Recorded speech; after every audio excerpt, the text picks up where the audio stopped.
will never vote for a Bush. 8 years was enough. The first father was good. The second one was a dunce. The second one was El Dunso. The first one I had respect for. The second one didn't know where he was. He was like here and there. I didn't know what state he was in half the time. Never mind the state of mind. Only conservative talk shows who were invited to the White House liked him. No, I wouldn't vote for another Bush. We had 8 years of them. We know what to expect. Let's see. Where would the war be this time? Let's see. They gave us one in Iraq. They gave us one in Afghanistan. What country has not yet been bombed by a Bush? So if Jeb Bush became president, I would say they could go after taking it out on Pakistan or Bangladesh. They might bomb Bangladesh and send troops to Bangladesh and tell us it's in our national interest to keep the Bangladeshis out of New York City. That, there's another 9/11. It's sickening. Just sickening. So you say, well, who are you going to vote for? It's simple. I mean, I'm not going to mince words. I would go for Walker. I like Scott Walker. I think he's the only one who is relatively clean and could win. Not only because he's clean, he's also a good organizer. He's believable. So he has a little charisma problem. So what? I need a con man who's very charismatic like Obama? I don't need charisma. I need a little honesty. So as far as I am concerned, at this point, I would go for Scott Walker. We haven't heard much by him or for him yet, but I would back him. I won't back the others, by the way. I will not back Rubio, a fraud. He should withdraw now while the going is good. It's as corrupt as it gets. We're no better than the most rotten banana republic. And what do we have on the other side of the aisle? There's your answer. Let's see. We have Barack Bush. We have Barack Hussein Bush, ready to rake in the dough. We have the construct, Rubio, invented by a group of billionaire donors in Florida, a creation, a total creation. Rubio is about ready to be the president as my dog is. He has about as much qualification to be president as Teddy is to be president. He sounds like a juvenile that they picked off the street. And I'm supposed to sit here and chant, Rubio, Rubio, Rubio. They found some clown with O at the end of his name, and suddenly he's a president? This is the country we have. We got what we deserve because you were asleep. Not me. Don't blame me. I'm not asleep. You are. Are you willing to vote in a rhino like Barack Bush for president to stop Hillary? Another Bush? So here's Barack Obama, the most corrupt, vicious liar in the history of the American presidency, now pushing the big lie of global warming to rob us even further. Listen to this fraud in clip 1. Wednesday is Earth Day, a day to appreciate and protect this precious planet we call home. And today there's no greater threat. Then stop flying around in Air Force One! 2014 was the planet's warmest year on record. 14 well, you and your wife used the plane so much. On record have all fallen in the first 15 years of this century. Let me explain something about Earth Day, which I'll talk a lot more about tomorrow. I know an awful lot about it. It was created by a man in prison right now for murdering his girlfriend, Holly Maddox. Earth Day was a creation of one of the greatest con men of his period, Ira Einhorn. He killed his girlfriend, Holly Maddox. He stuffed her in a trunk, hid her in his closet, and fled to Europe, where he was protected by American liberals for nearly 15 years, I believe. And it was owing to one fabulous district attorney in Philadelphia who would not give up on bringing this guy, Ira Einhorn, back to justice, that he was finally brought back from France, tried and found guilty of murder. That's who created Earth Day. He has about as much validity as Al Sharpton does in reorganizing in the American police force. So that's the con man in the White House. A day to appreciate and protect this precious planet. Then he flies off on Air Force One to go collect money, bags of money. It's unbelievable to me. How do you people put up with it? Any other country, this wouldn't be going on. 20 things I trust more than Barack Obama. 1, Mexican tap water. Are you listening?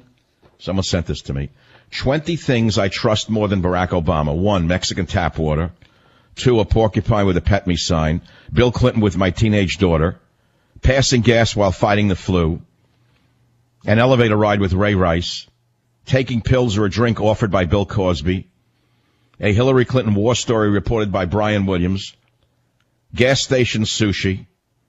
This is 20 things I trust more than Barack Obama. Gas station sushi. Jimmy Carter with the economy, a Palestinian on a motorcycle, Pete Carroll coaching decisions, eating an apple from an orchard at Fukushima reactor number 4, hitching a ride from a guy in a goalie mask, the ingredients in a hot dog, Nancy Pelosi's grip on reality, Jerry Sandusky as a Boy Scout. Oh, God. Did you know that Bill Clinton is believed to be the richest living ex-president and one of the 10 wealthiest ever? You say, well, that's not a crime. No, not really a crime. But when you're using your wife's office to enrich your family, that is something different, is it not? How was that done? According to the book, there were lucrative development contracts awarded to foundation donors following the devastating Haitian earthquake in 2010. Now, you know that Barack Obama and Rahm Emanuel said never let a crisis go to waste. But it's not limited to them. Well, there was the Haitian earthquake. Boy, was money made off that one. How much money do you think was made off Katrina? How much money was made off the Iraq war? How much money is being made off the Afghanistan war? How much money is being made off the ginned-up war with Russia over? It's all about money. There's such corruption. And you say, well, does it make sense? How much money do you think is being made on the illegal aliens coming across the border?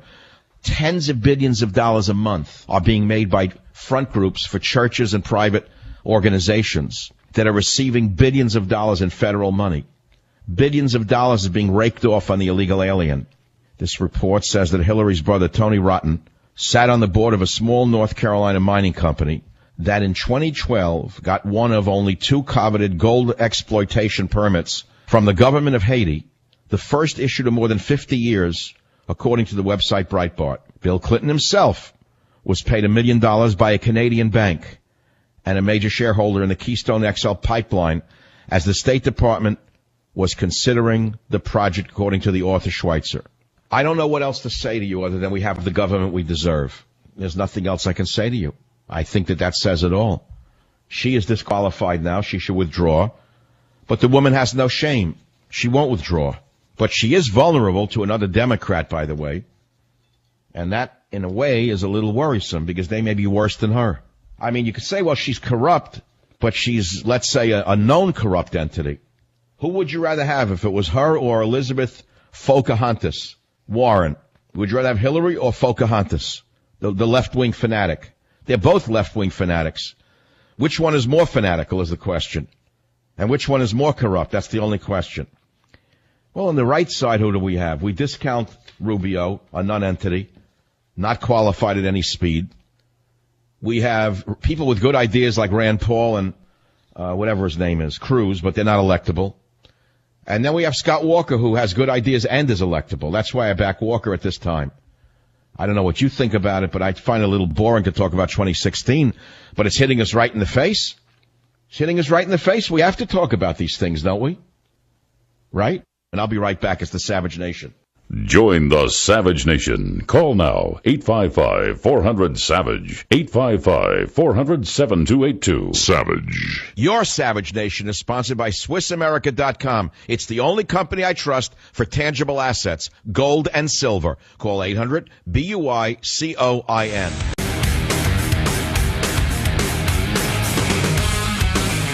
I will work with anybody. I've done that. I did it as senator. I will do it again. But I will also stand my ground when we need to, and part of that is getting unaccountable money out of politics, because we cannot afford that, even if it takes a constitutional amendment. New York Post, quid pro quo. Bill cashed in when Hill was in O's cabinet. Big bucks came from foreign interests. It's a huge book. It's going to be a bestseller. Big mega bucks tied to foreign donors, says the book. God himself couldn't have made these allegations if they weren't backed up with the facts, without getting sued into the poorhouse. Now, there's another story. Here's the other story. You got U.S. warships. Apparently, they're running next to Iranian warships. Allegedly, the Iranian warships are bringing weapons to the Houthis in Yemen, right? Well, which side are we on? I thought Iran as our ally against ISIS in Iraq, but what, they're our enemy in Yemen? They're our ally in Iraq, but they're our enemy in Yemen? Who is in charge of this country? Which clown is in charge of the Joint Chiefs of Staff? Which clown is in charge of the government? One hand doesn't know what the other hand is doing. So let's follow this again. There's a show of force of our Navy trailing or blocking the Iranian Navy, which is a bunch of rust buckets, by the way, leftover garbage that some other third world hellholes sold them, some Navy. They could sink the entire Navy by pressing one button. One carrier could press one button and there'd be no Iranian Navy. It would disappear. But there's a big show of force. Here's the U.S. Navy is here, and the Iranian rust buckets are there. And we're being told that the great Obama, the Admiral-in-Chief, is protecting us in Yemen from preventing the Iranian Navy from bringing weapons to the Houthi rebels. Okay. Then why is Iran our ally in Iraq against ISIS? Can anyone explain that to me?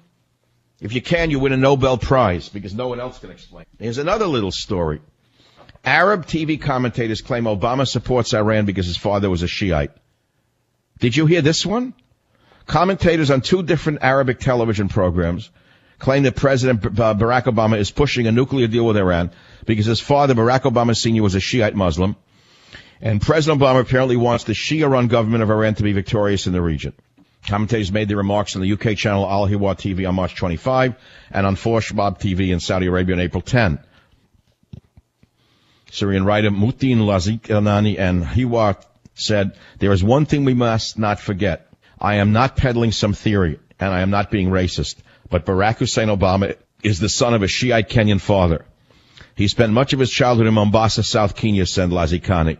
"I visited this very area, and I can tell you that it is mostly Shiite. All the childhood memories of the man who rules the White House are Shiite memories. This is why the Iranian issue is so important to him, and why he is so anxious for Iran to emerge victorious, and for Syria and all the countries of the Arab Gulf to be shattered," said the Arab commentator Lazikani. Did you know that President Obama's father was born in Ngoma Kogelo, which is the southwest region of Kenya? But his own father, what do you mean his father? He had 2 fathers. I guess that's why Hillary wrote the book, Johnny Has 2 Fathers. His own father had converted from Christianity to Islam and whatever.